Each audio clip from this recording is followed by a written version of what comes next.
ప్రార్థన.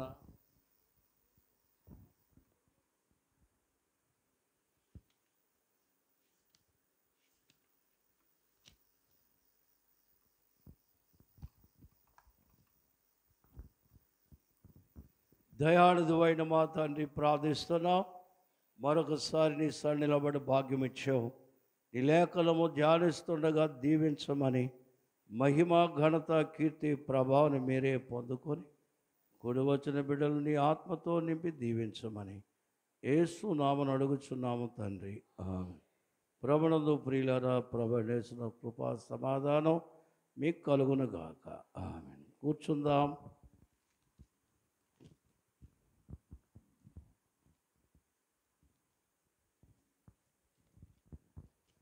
ఇరవై 12, 13 వచనాలు చదువుకుందాం.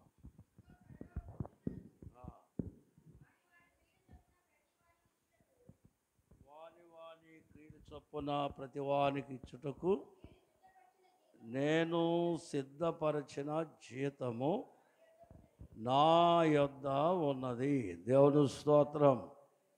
ఓ పాస్టర్ గారు ఇదే వచనం మీద వాక్యం చెప్పడానికి సిద్ధపడ్డారు.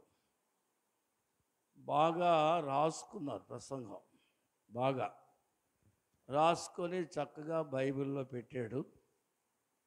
ప్రారంభించాడు. ఇదిగో నేను త్వరగా వచ్చుచున్నాను. చదవండి ఇప్పుడు. ఇదిగో నేను అని చెబుతూ బైబిల్ తిరిగేసేటప్పటికి ఆ పేపర్ ఎక్కడో పడిపోయింది. ఇప్పుడు ఆయన ప్రసంగం అంతా ఇందులో ఉంది అమ్మా. అందుకనే మొదలుపెట్టాడు, ఇదిగో నేను త్వరగా వస్తున్నాను. పేపర్ తీసాడు, ఇదిగో నేను. అందుకని మళ్ళీ కాస్త కవ్య రూపంలో, ఇదిగో నేను త్వరగా వచ్చుచున్నాను అన్నాడు. ఇంకా కాసేపు అయ్యాక ఇదిగో నేను త్వరగా, ఇలాగ పాడి పాడి పాడి ఆ బల్లను గుద్దుతా ఉన్నాడంట. ఈ బల్ల వెళ్ళి ఆ ఎదుటున్న ముసలమ్మమే పడిపోయింది. ఏ బల్ల? ఈ ప్రసంగం బల్ల వెళ్ళి ఎవరి పడింది? ఆ ముసలమ్మ కాడికి వీళ్ళమ్మా, క్షమించు తల్లి, ఏమనుకోవద్దు అంటే, బాబు నీ తప్పు కాదు, వచ్చిన కానించి ఇదిగో వస్తున్నాను అంటనే ఉన్నావు, నేను విని లేచుంటే ఆ బల నా మీద పడేది కాదు, తప్పు అయితే నీది కాదు, నాదే తప్పు లేకపోవడం ఉందంట. అందుచేత అలాగే మనం చూడొద్దు, వాక్యమే చూద్దాం. ప్రకటన గ్రంథం. మరి మనం సిలువ ధ్యాన కాలంలో ఉన్నాం. సిలువ శ్రమల కాలం అంటే మీకు కొన్ని విషయాలు జ్ఞాపకం చేయడానికి చెప్తున్నా. దావీదు కీర్తన 22 మొదటి వచనంలో ఏమనుందంటే, నా దేవా, అంటే ఈ శ్రమ దావీదు గారిది కాదు, లేక ఆ కాలంలో గాయకులది కాదు, కానీ ఇది దావీదు వారి శ్రమలాగే కనబడుతుంది మనం చూస్తే.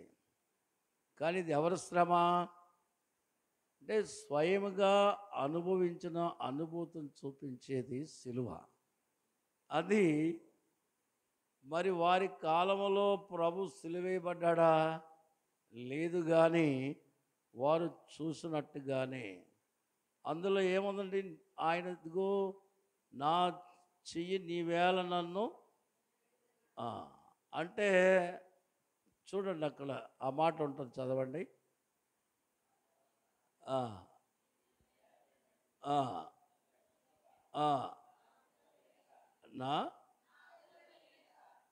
నా అర్థధ్వని వినక నీవేళ నన్ను అమ్మా.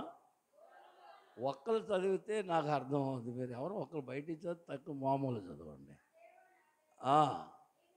మళ్ళీ మొదటికి వెళ్ళింది ఆవిడ. నీవేళ నన్ను విడనాడితివి ఎడబాపు కలిగినట్లుగా బాధలో ప్రభు తెలియజేయబడినట్లుగా ఉంది. అంటే ఈ శ్రమ వారు 15వ వచనంలో ఏముంది? నా బలం ఎండిపోయి చిల్ల పెంకు వలె ఆయను. నా బలం ఎలా ఉంది? చిల్ల పెంకు వలె ఆయింది. అంటే అది తిరిగి రూపుదిద్దుకోగలడానికి తగిన స్వభావం కాదు. కుమ్మరివాడు మట్టిని విడిపోతే కుండ చేస్తాడు, మళ్ళీ దాన్ని జిగురు తెచ్చి. కానీ కాల్చిన కుండనే చిల్ల పెంకులు అవుతుంది, అవునా? కాబట్టి భూలోకంలోకి వచ్చిన ప్రభువు ఆయన మహిమ, ఆయన ప్రభావం వదిలి వచ్చినందున భూమి మీద ఆయనకి ఎదురయ్యే శ్రమ ఎంత తీవ్రంగా ఉంటుందో చెప్తున్నాడు. దాన్ని మనము దానియేలు గ్రంథం 9:26 వచనంలో కూడా వారు స్వయంగా చూసినట్టే చెప్తున్నారు. చదవండి, అక్కడ ఒక మాట ఉంది. ఏమనుంది?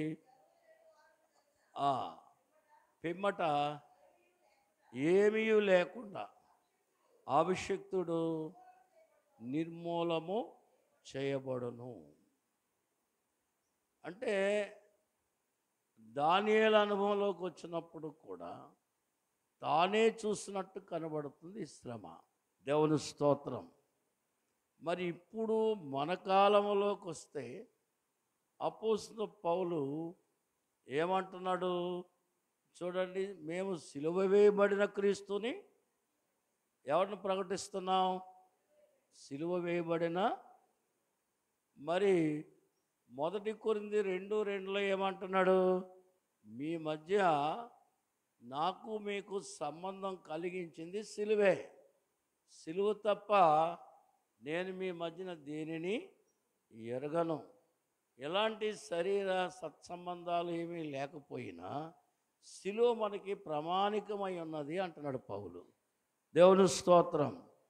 అంటే ఆయన సిలువ వేయబడిన క్రీస్తుని చూశాడా అంటే దగ్గరగా చూడలేదు. కానీ ముందు ప్రవచించేవారు చూశారంటే దగ్గరగా చూడలేదు. కానీ వారికి కానీ ఈ కాలం మనకు కానీ ఆ సిలువ అనుభవంలోకి వచ్చింది తప్ప మనం దగ్గరగా చూడలేదు. చూసిన వారి కంటే ఎక్కువ ఆ కాలంలో చూసిన వారికి అది ఒక మనిషిని సిలువేసే అనిపించింది. కానీ మన కాలం వచ్చినోడికి ఏమైపోయింది చెప్పండి? దేవుని స్తోత్రం. అందుకనే సిలువను తెలివైన వాళ్ళు ప్రకటిస్తున్నారు, తెలివి తక్కువ వాళ్ళు ప్రకటిస్తున్నారు. తెలివైన వాళ్ళు ఏమంటున్నారు? మనం చూస్తే గలతీ పత్రిక 6:12 వచనం చదువుకుందాం. 6:12 ఎవరైనా చదవండి. 6:12 శరీర విషయమందు చక్కగా అగపడగోరు వారు ఎవరు? క్రీస్తు యొక్క హింస పొందుకుంటూ సున్నతి వేయబడాలన్న. సున్నతి ఏం పొందాలా? వారికి సిలువ యందు భారం ఉంది, సున్నతి యందు అతిశయం ఉంది. చెప్పండి అమ్మా. సున్నతి యందు, సిలువ యందు భారం ఉంది. నా ప్రభు నా కొరకు చనిపోయాడని. కానీ సున్నతి యందు ఏముంది? అతిశయం. అంటే అర్థం ఏంటి? యేసు ప్రభు చనిపోయాడని ఆనందం ఉంది, నా ఎంత తెలివైన వాడు లేడని అతిశయం ఉంది. చెప్పండి, నా ఎంత లేరా? చాలామంది. అందుకనే చాలామంది ఏం చేస్తారు? నామకార్థ జీవితాలను అని ఎంచుతారు సిలువ ధ్యానం చేసే వాళ్ళని. పౌలు ఏమంటున్నాడు 14వ వచనంలో? అయితే మన ప్రభు అయిన మరి దేని యందును నాకు దూరమగునుగాక. చెప్పండి, అతిశయం ఎక్కడుంది? సిలువలో ఉందా? సున్నతి ఎందుందా? ఆచార భక్తిలో ఉందా? ఆత్మీయతలో ఉందా? ఆత్మీయతలో ఉన్నవారికి చెప్పండి, ఆచార భక్తిలో ఉన్నవారికి ఉన్న భేదం. ఆచార భక్తిలో చూడండి, కొంతమంది పెళ్లి చేసినప్పుడు తాలిబొట్లు లేకపోయినా పర్వాలేదు అంటారు. కొంతమంది తాలిబొట్టు లేకపోతే పెళ్ళి కాదు అంటారు. ఇంతకీ ఏది సరైన పెళ్ళి మీరు చెప్పండి? దేవుని స్తోత్రం. హల్లెలూయా.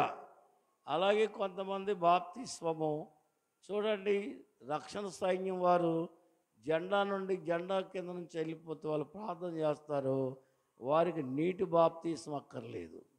దేవుని స్తోత్రం. మరి బాప్టిస్టు, సిఎస్ఐ వీళ్ళందరూ కూడా నీటిలో పాస్ట్ గారు ఉండి దిగి బాప్తిస్మం ఇవ్వాల. చెప్పండి, ఎక్కడుండి? లోదరన్న వారు నీటిలో బాప్తీసం ఇస్తారు, చిలకరింపు బాప్తీసము ఇస్తారు. మనం కూడా అప్పుడప్పుడు ఏం చేస్తాం? నడవలేని వాళ్ళకి అంటే ఆచారానికి ఇచ్చే విలువ వేరు, ఆత్మీయతకి ఇచ్చే విలువ వేరు. అందువల్ల సిలువ విలువ ఎవరు తగ్గించలేరు. గట్టిగా చెప్పండి, ఏం చేయలేరు? సిలువ విలువ ఎవరు తగ్గించలేరు. దేవదాసయ్య గారు అన్నారు, సిలువ నీ దగ్గరికి వస్తే శిక్ష, సిలువ దగ్గరికి నీ వస్తే రక్షణ. మనం ఎక్కడికి రావాలి? కనుక ఈ మాటలు మీకు ఎందుకు జ్ఞాపం చేశానంటే, పాత నిబంధన వారు సిలువ దగ్గర లేకపోయినా చూసినట్టే రాశారు. క్రొత్త నిబంధనలో మనము సిలువ దగ్గర లేకపోయినా చూసినట్టే ధ్యానం చేస్తున్నాం. అంటే దాని విలువ అన్ని కాలాల్లో అది విలువైంది కనుకనే సిలువను గూర్చిన వార్త నశించిన వారికి రక్షించబడుతున్న మనకి అంటే ఎవరి శక్తిది? ఎవరి శక్తి? దేవుని శక్తి. దేవుని స్తోత్రం. అందువల్ల ఇప్పుడు రెండవ రాకడ వచనం ఇప్పుడు మనం ధ్యానం చేస్తున్నాం. ఇది ఎలా ఉంది అంటే, ఇదిగో నేను త్వరగా, చెప్పండి, నేను గట్టిగా చెప్పాలా? అంటే మన అనుభవంలోనికి ఏమి రావాల్సింది? రాకడ. అంటే ఇప్పుడు పాత నిబంధన వారు రెండవ రాకడ గురించి చెప్పారు. కొత్త నిబంధనలో ఉన్న మనం కూడా, చెప్పండి, మనిషి కుమారుడుగా ఆయన రాబోతున్న సంగతి దానియేలు గ్రంథములో 7:13 చూస్తాం. అంటే ఆ వృద్ధుని యొక్క సముఖమునకు మనిషి కుమారుని యొక్క రాక ఎలా ఉంటుందో వ్రాయబడింది. దేవుని స్తోత్రం. పాత నిబంధనలో ఉన్న వారికి కూడా రాకడ ఆనందం ఉన్నది. చెప్పండి, ఏ ఆనందం ఉంది?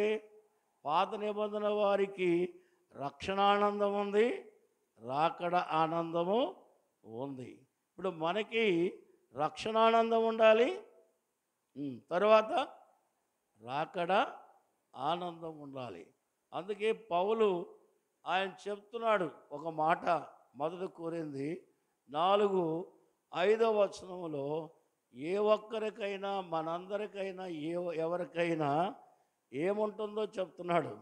ఎవడైనా మెచ్చుకుని అతిశయించకుండా ఎలా ఉండాలో, రాకడ విశ్వాసి ఎలా ఉండాలో చక్కగా చెప్తున్నాడు. చదవండి ఎవరైనా. ఆ సమయము రాకమునపు ప్రభు వచ్చు వరకు దేనిని గూర్చియు తీర్పు తీర్చకుడి, ఆయన అంధకారమందలి రహస్యములు వెలుగులోనికి తెచ్చి హృదయములలోని ఆలోచనలను ప్రతి వానికిని, మళ్ళీ చదవమ, కింద వచ్చును, కొంచెం పై వచ్చును, ఆయన వచ్చినప్పుడు. ఎవరు వచ్చినప్పుడు? అంటే ఇప్పుడు మనము మన భక్తి ప్రశంసింపబడాలి అంటే స్వచ్ఛమైన రెండవ రాకడ ఆలోచన మన హృదయంలో ఉండాలా, మన మనసులో, మన తలంపులో ఉండి తీరాల. దేవుని స్తోత్రం. అంటే ఈవేళ బాగుంది నీ భక్తి, ఈవేళ బాగుంది నీ దాన ధర్మం, ఈవేళ బాగుంది నీ పరిచర్య, ఇవాళ బాగుందని కాదు. ఎప్పుడు బాగోవాలండి? చెప్పాలా మరి? ఎప్పుడు బాగోవాలి? ప్రభు వచ్చినప్పుడు ఆయన మెచ్చుకునే విధంగా నీ భక్తి ఉండాలి. ఆయన మెప్పు ఆయన ద్వారా పొందడానికి మనం సిద్ధపడాలి. దేవునికి మహిమ కలుగును గాక. ఆమేన్. అందుకని లౌదీకియా వారిని మనం చూస్తాం. లౌదీకియా సంఘం అంటే తలుపు దగ్గర ఉన్నాం.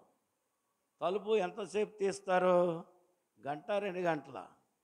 ఇలా తలుపు కొట్టగానే ఏం చేస్తారు అంటే అంత దగ్గరగా ప్రభు రావడం వెళ్ళడం ఉంది. అంటే ఆ శబ్దం అనే మాట ఎందుకు రాయబడిందంటే ప్రతి నిత్యము నీ చెవులు గింగురం అనిపించినట్లుగా నీ హృదయము సంపూర్ణముగా స్పందించగలిగినట్లుగా రెండవ రాకడ గురించి నేటి కాల గుర్తులు మనకు తెలియజేస్తున్నాయి. నేటి కాల పరిస్థితులు మనకి తెలియజేస్తున్నాయి.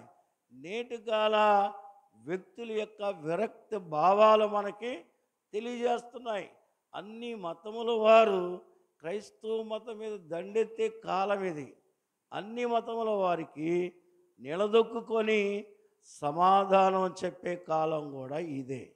దేవుని స్తోత్రం, హల్లెలూయా. ఏదో ఒక భక్తి కలిగి ఉన్నాంలే అనిపించుకోక ఆ భక్తిని నిబ్బరముగా చెప్పగల శక్తి గలవారమై ఉండే కాలం కూడా ఇదే. అందువల్ల ఆయనను మెప్పించు భక్తి. ఎవరిని గట్టిగా చెప్పాలి మీరు అంటే త్వరగా అనే మాట వధువు సంఘానికి వరుడు వధువు ఒకటే గనుక వధువు నొకటే గనుక త్వరగా నిజమనుచున్నది. త్వరగలో ఇద్దరు దంపతులుగా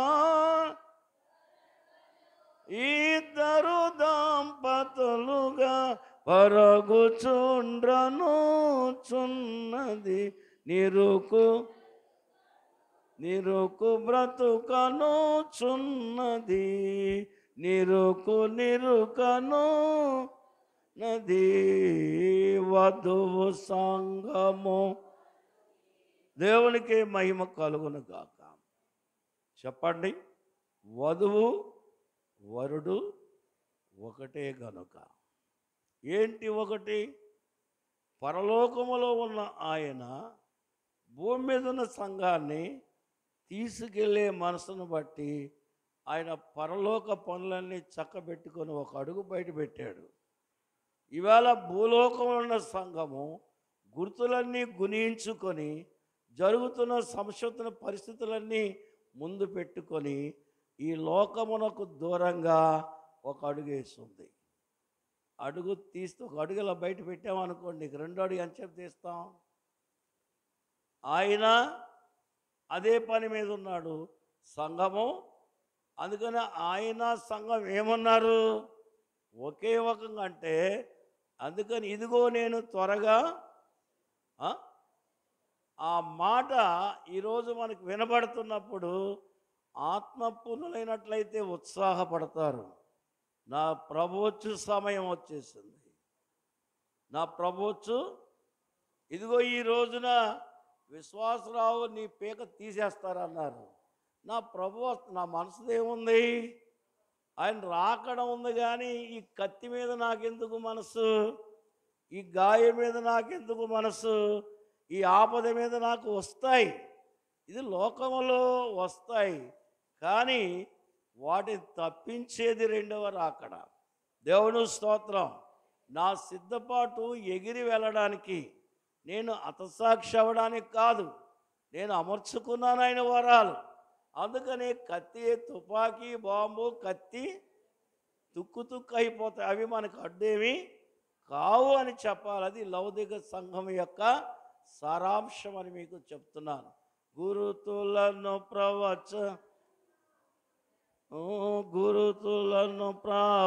ప్రవచనములను ఇంచు. అందుకనే ఆయన వచ్చినప్పుడు వారి వారి క్రియలు చొప్పున, చెప్పండి, వారి వారి సువార్త ప్రకటించావా, పాటలు పాడావా, కార్యాలు చేసావా, ఉత్సాహపరిచావా, లేక నీకు ఇచ్చిన సమయాన్ని వాడావా, నీకు ఇచ్చిన ధనాన్ని వాడావా? అంటే అర్థం ఏంటి? ప్రేమతో. సువార్త కొరకు ప్రేమతో ప్రేమతో ప్రేమతో ప్రేమతో. ఏదో ఇవ్వకపోతే తప్పదు, అయ్యగారు తిడతాడని వాళ్ళు అంటారు, దిప్పుతారని కాదు. ప్రేమతో నీ క్రియలన్నీ దేంతో చేయవలస్తున్నావు? ఎత్తబడే సంఘానికి ప్రేమే ఉంటుంది. ఏముంటుంది చెప్పండి? దేవుని స్తోత్రం. మీరు చూడండి, అన్న విజ్ఞాపన చేసింది. విజ్ఞాపన చేసిన తర్వాత 2వ అధ్యాయం 1 సమూయేలు గ్రంథంలో 1వ వచనం చదవండి. విజ్ఞాపన చేసిన అన్న ఏం చేసుకుంది ఆవిడ? చదవండి ఆ మాట. చదవగలరు ఎవరైనా? 2:1. ఇలాగా నేను, అందరూ చెప్పండి, 2వ రాకడకు మనం కూడా నాయన ఎన్నో విజ్ఞాపనలు చేసాం అనుకోండి. నా హృదయము, అందరూ, యెహోవా యందు ఎలా ఉందట? గట్టిగా చెప్పండి. నిజమేనా? నమ్మొచ్చా? ఇప్పుడు మహాబలం. ఏ బలం? ఎవరి యందు సంతోషిస్తే, ఇప్పటి వరకు నువ్వు చేసిన కార్యాలన్నీ అవి సంతోషంగా చేస్తే అవి మహాబలంగా నీ ముందు ఉంటాయి. దేవుని స్తోత్రం. హల్లెలూయా. కాబట్టి ప్రియుల వాక్యం చదువుకుందాం. వారి వారి క్రియలు. యోబు గ్రంథము 34:11 వచనం. త్వర సమయం చూద్దాం. నరులు క్రియలకు తగినట్లుగా ఆ ఫలము ఆయన వారికి, అంటే తగినట్లుగా. చెప్పండి, అంటే అర్థం ఏంటి? నరులు తగినట్లుగా ఫలము వారికి ఇచ్చును, అందరికీ వారి వారి మార్గములను బట్టి వారికి ఫలమిచ్చును. దేవుని స్తోత్రం. నీ పరిచర్య విలువేంటో. నేనంటాను బోళ్ళు మందిరాలు కట్టానని, మీరంటారు బోళ్ళు సహాయం. ఇవన్నీ కాదు, ఇవి క్రియలుగా నింపబడినప్పుడు దానికి ఫలం ఎంత వస్తుంది చెప్పండి? దాని ఫలము ఎంత వస్తుందో అది ఎవరి యొద్ద ఉంది చెప్పాలా? 2వ రాకడ సిద్ధపడే విశ్వాసి ఒక ఫలాన్ని అందుకోబోతుందని ఉత్సాహం ఉంటే ఈ లోకాన్ని మర్చిపోతాం, లోకానికి దూరం అవుతాం. పాప ఫలితాలకు దూరం అయ్యాం ఎప్పుడో. ఇప్పుడు లోకాసులకు దూరం అవ్వాలా, క్రియలలో ఉన్న పాపాలకు దూరం అవ్వాలా, క్రియలో ఉన్న దోషాలకు దూరం అవ్వాలా. సర్వక్రియ చెప్పండి, సకల పాపములు మరణకరం కాని పాపము కలదు కదా, చెప్తున్నాడు కదా. సకల దుర్నీతి పాపమే, అది పోయింది. అయితే ఇప్పుడు మరణకరం కాని, అంటే మనల్ని చంపే పాపం మన క్రియల్లో ఉంది. మన భక్తిని నాశనం చేసే పాపం మన క్రియల్లో ఉంది. ఆ క్రియలలో ఉన్న పాపం నుంచి, ఆ ఫలితాల నుంచి విడుదల పొందే అక్కడ అందుకేమన్నాడంటే వారికి ఆయన ఏమివ్వబోతున్నాడు చెప్పండి? దీన్ని గుర్తించిన వాడికి. ఈ క్రియల ద్వారా నీ భక్తి సన్నగిలిందా, విశ్వాసం సన్నగిలిందా, ఆత్మీయత సన్నగిలిందా, అలాంటివి ఏమైనా ఉంటే ఇప్పుడు మనము సరిచూసుకుంటే మనకు ఫలితమిచ్చే ప్రభు అన్నాడు. దేవుని స్తోత్రం. హల్లెలూయా. దేవునికి మహిమ కలుగును గాక. చూడండి 16 మత్తయి సువార్త 27వ వచనం చదువుకుందాం. 27వ వచనాలు ఒకసారి గమనిద్దాం. దేవునికి మహిమ కలుగును గాక. మనుష్య కుమారుడు తన తండ్రి మహిమతో మహిమ గలవాడై తన దూతలతో కూడా రాబోచున్నాడు. అప్పుడు ఆయన ఎవరి క్రియల చొప్పున చెప్పండి, ఆయనకు ఆయనే చెప్పుకున్నప్పుడు, అప్పటికి ఆయన ఇంకా శిలువ మరణం పొందలేదు, శ్రమానుభవంలోకి ఆయన గాయం పొందలేదు. కానీ ఆయన దేని గురించి చెప్తున్నాడు? 2వ రాకడ గురించి ఆయన చెప్తూ ఏమంటున్నాడు? దూతలందరూ కూడా ప్రశంసిస్తారు. నువ్వు గాయపడిన సంపాదించిన సంఘం ఇదిగో అని చూసే ఆ ఆనందాన్ని ఆయన ముందుగానే ఆయన క్రియలు, అంటే ఆయన మంచి కార్యాలు ఆయన ఎదుట కనబడుతున్నాయి. అలాగైతే అలాగైతే ఇప్పుడు నువ్వు ఎత్తబడలేదు కదా, నువ్వు మేఘం ఎక్కలేదు కదా, నీ క్రియలు నేను ఆయన పక్కన ఆయనతో ఆయన్ని ఎదుర్కోబోతున్నానని నీ కంటికి ఏమైనా కనబడుతుందా? నీ మనసుకి ఏమైనా అర్థం అవుతాయి? యేసుప్రభు అర్థం చేసుకున్నాడు కదా, ఆయన క్రియలు ఆయన ఏం చేస్తాయి? మనుష్య కుమారుడుగా రేపు వచ్చే సంఘాన్ని తీసుకెళ్ళబోతాను. ఇంకా ఆయన సిలువ వేయబడలేదు, సంఘం తయారు కాకముందే అది ఆయన కళ్ళ ముందు కనబడుతుంది. ఇప్పుడు మనం ఎత్తబడకముందే మన ప్రయాణం, మనం ఎత్తబడే స్థితి మనకేమైనా కనబడుతుందా? అలా కనబడిన వారైతే మీరు ఎలా ఉంటారు చెప్పండి? చేయడేమియో ప్రభువు సభకు, చేయడేమియు సభకు చెప్పనిదయను, ఆయతమో నాటికి తేది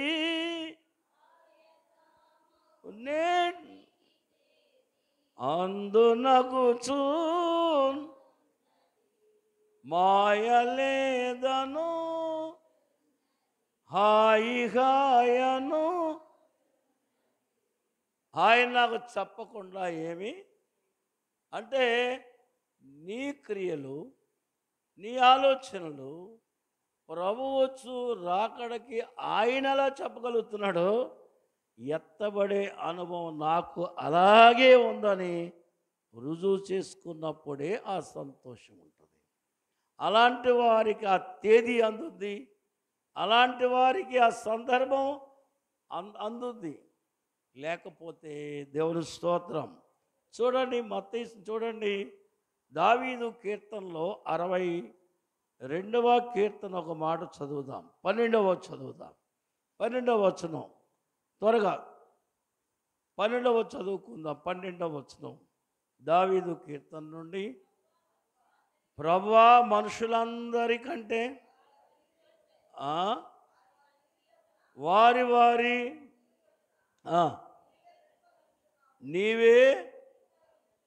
నీవే ప్రతిఫలము వారి వారి క్రియలు, ఎవరి పని, ఎవరి తీరి, ఎవరి పద్ధతి, ఎవరి క్రమశిక్షణ, ఎవరి సాన్నిధ్య అనుభవాలు ఎలా ఉన్నాయో తగినట్లుగా ఆయన ఇస్తాడనే విషయాన్ని దావీదు కూడా చెప్తున్నట్లు చూస్తున్నాం.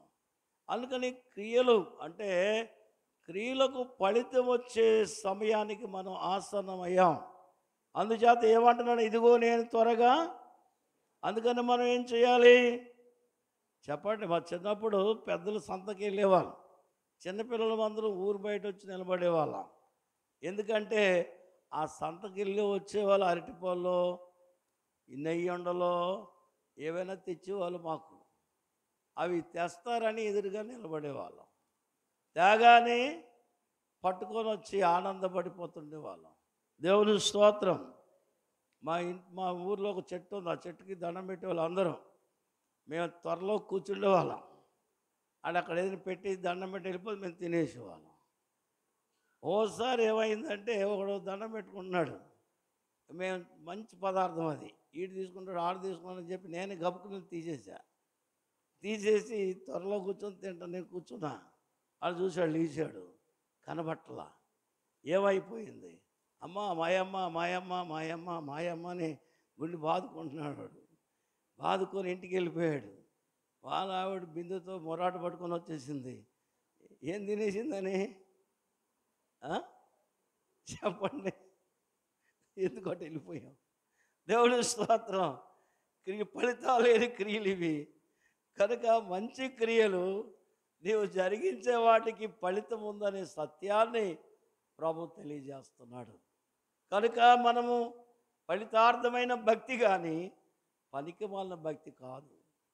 ఆయన యందు భయభక్తులు కలిగి ఉండుట సామెతలు చెప్తాడు. 1:7 చూడండి ఏమంటాడు?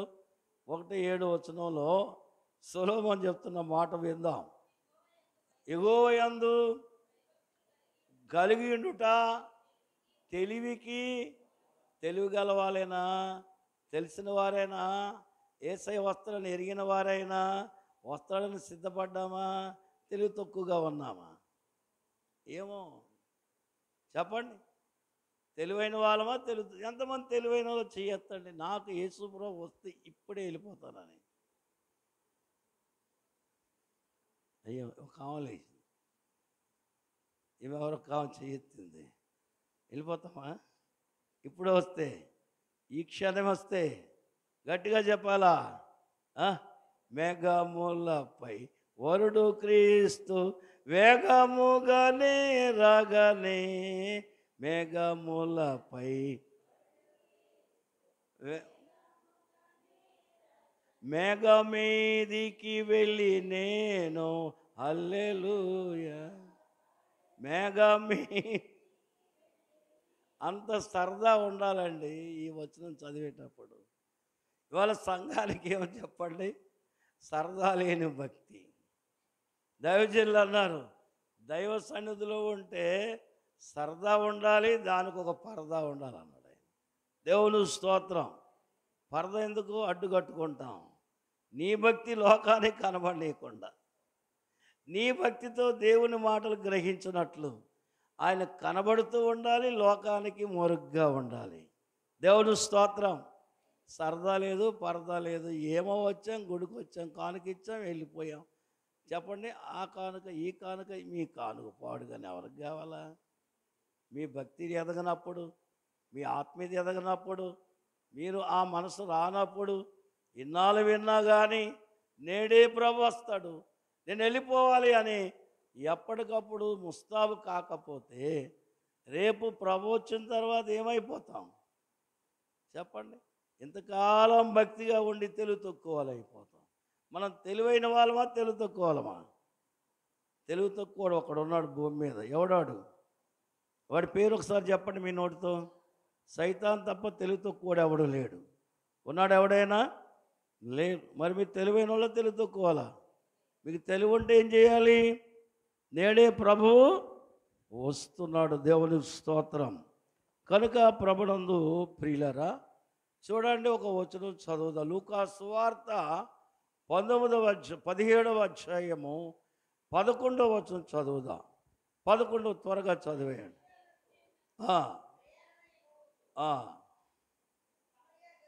ఎక్కడ? 17, 11. 17 అంతేనా? చదవండి. చదవమ్మా. ఎంతమంది ఎంతమంది ఎంతమంది తిరిగి వచ్చారు? ఒక్కడే తిరిగి వచ్చాడు. ఒకలా ఇద్దరా? చెప్పండి అమ్మా. మిగతా వారు ఎందుకు రాలేదో చెప్పాలా నేను? మిగతా వారికి ధర్మశాస్త్రం తెలుసు, మిగతా వారికి వాక్యం బాగా తెలుసు, మిగతా వారికి దేవునికి ఎప్పుడు కానుకివ్వాలో, ఎప్పుడు ప్రార్థించాలో, ఎప్పుడు బలివ్వాలో వారికి తెలుసు. అందువల్ల తెలుసు కాబట్టి వారు రాలేదు. కానీ అన్యునికి ఏం తెలీదు? బాగుపడ్డామనే సరదా ఉంది. చెప్పండి అందరూ, ఏముంది? బాగుపడ్డామనే సరదా ఉంది. కాబట్టి ఎవరి దగ్గరికి వచ్చాడు? ప్రభు దగ్గరికి వచ్చి సాక్ష్యంగా నిలబడ్డాడు. వింటున్నారా? వింటున్నారా లేదా? నేను ముగించేస్తా, లేకపోతే ఇంకొక మాట చెప్పి. వింటున్నారా? ఏమో గట్టి చెప్పు. వింటున్నారు? చివరున్న వాళ్ళు వినకపోతే ఆపేద్దాం. అవునా? సరదా ఉండాలా? ఎవరు నా జీవితంలో కార్యం చేశారు? విశ్వాసులారా, ఈవేళ మీ జీవితంలో యేసుక్రీస్తు కార్యం మీ లోపల ఉంటే, మీలో ఉంటే, ఆ రాకడ అనేది సరదాగా ఉంటుంది. ఎలా ఉంటుంది? ఆయనకి అగపరుచుకోవాలని ఆ కృష్ణుడికి బాగుపడి ఎంత తప్పించాడో మనం కూడా అంతే. అలాగ వచ్చిన వారికి ఆయన ఏమిస్తాడు? ప్రతిఫలం ఇస్తాడు ఆయన. దేవుని స్తోత్రం. హల్లెలూయా. ఉత్సాహం ఉండాలా. మరియమ్మ మనసులో, మార్తమ్మ మనసులో యేసు ప్రభు ఉండిపోయాడు. ఆయన ఎవరు ఉండిపోయారు? వాళ్ళ ఇంటికి అందరూ వచ్చారు. జనాంగం వచ్చారు, అధిపతులు, అధికారులు, అందరికీ తెలుసు. కానీ వారి మనసులో ఉన్నది ఎవరున్నారు ఆ మనసులో? అందుకని విలువైన అత్తరు ఎవరి నెత్తి మీద పోసింది ఆమె? ఎవరి తల మీద పోసింది? ఆ మనసులో ఎవరున్నారు? మాట్లాడట్లేదు మీరు. మీ మనసులోకి ఎవరు రావాలి? మీ మనసులో ఎవరు నిండి ఉండాలి? మీ మనసులో ఎవరు నింపబడాలి? ఆ సరదా ఉన్నవాడే రెండవ రాకడ విశ్వాసగా ఎత్తబడతాడు. దేవుని స్తోత్రం, హల్లెలూయా. నిరనీగినట్టు ఉన్నట్టు చూస్తున్నట్టు అంటే అలాగే ఉండిపోతాం. 7 ఏళ్ల శ్రమ ఇంతకు ముందే మీకు బోధించాను. దేవుని స్తోత్రం, హల్లెలూయా. దేవునికి మహిమ కలుగును గాక. ఆమేన్.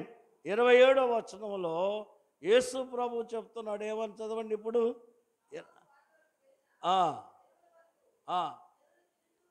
జనులు తినుచు త్రాగుచు వారేం పొందారు? వారే ఫలితం పొందారు. చెప్పండి ప్రియులరా, వారు జలప్రలయములో మునిగిపోయారు. దానికి ముందు నోవాహుతో ప్రకటించిన వారు విన్నారా? వారిలోకి దేవుని వార్త చేర్చబడిందా? వారు విని వదిలేశారు కానీ వారి లోపలికి. అందుచేత నేటికాల జనులు తినుచు త్రాగుచు, చెప్పండి, పెండ్లాడుచు పెళ్ళికి పడుచు, ఎక్కడ చూసినా బలమైన వేదికలు, విస్తరణ పెళ్ళి ఇవన్నీ జరుగుతున్నాయంటే నేడే ప్రభువు వచ్చు నన్ను కొను వాడే ధన్యం. ఎప్పుడు వస్తున్నాడు యేసు ప్రభు? ఎప్పుడు వస్తున్నాడు అండి? నేడేనా? నిజమేనా? దేవుని స్తోత్రం, నిజమేనా?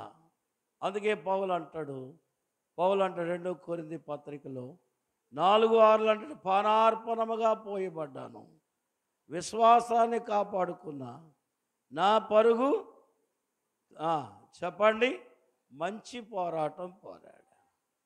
చెప్పండి, నీతి కిరీటం నా కొరకు. అంటే ఆయన మనస్సంతా ప్రభు యొక్క రాకడ మీద ఉంది కనుక ఆయన ఏది పోగొట్టుకోకుండా, కోల్పోకుండా, నీవు ఎన్ని పోగొట్టుకున్నావో, ఏం కోల్పోయావో అన్నిటినీ నువ్వు ఒకసారి సరి చేసుకోకపోతే ప్రతిఫలం కాదు కదా, ఎత్తబడ్డం కూడా జరగదని మీకు తెలియజేస్తా ఉన్నాను. దేవుని స్తోత్రం. అందుకనే మనం పేతురు పత్రికలో 5:4 వచనంలో అంటాడు, ఆయన ప్రధాన కాపరి ప్రత్యక్షమైనప్పుడు మీరు ప్రత్యక్షమైనప్పుడు వాడబారని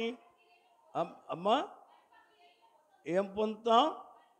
మహిమ కిరీటము పొందుదురు. దేవుని స్తోత్రం. 22 ప్రకటన 13వ వచనం చదువుకుందాం. 22 ప్రకటన 13వ వచనం. నేనే అల్పయు ఒమేగయు, మొదటి వాడను కడపటి వాడను, ఆది అంతము. చెప్పండి తర్వాత చెప్పాలి. దేవుని స్తోత్రం. వెతుకులాడిన సమయం లేదు సుమా, ప్రభు త్వరగా వస్తున్నాడు. ఇంకా నువ్వేనా చక్కబెట్టాలి, త్వరగా చక్కబెట్టుకొని సరి చేసుకొని కాదు, ఈరోజే సరిపెట్టుకో. మేము గడువిస్తున్నాం సేవకులం కనుక మళ్ళీ రేపు కూడా మీ సంఘం రావాలని. రేపు మీరు రావాలా మా కూటానికి?